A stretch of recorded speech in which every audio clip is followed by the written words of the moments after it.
Жәйгі күннәрдә вакытларыбыз булганда сәләткә кайтырга, биләргә кайтырга тырышабыз. Чөнки монда без үз тәҗрибәбез белән генә уртаклашмыйбыз, шул ук вакытта да без көч җыябыз, көч туплыйбыз. Сәләтлеләр, сәлкешләр дип әйтик инде. Алар шундый тыгыз элемтәдә һәрвакыт. Алар һәрвакыт бер-берсенә ярдәм кулы сузарга әзер. Бу тормышта бу шулай ук бик кирәк бит.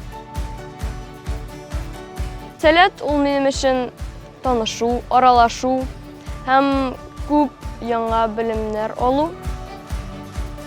Икенче планета, дөресен генә әйткәндә, мин моны әйтер идем, икенче планетадагы җиләкле җәй дип. Мне кажется, след — это будущее, вот, потому что видно, как вот вы взращиваете и образование, и культуру.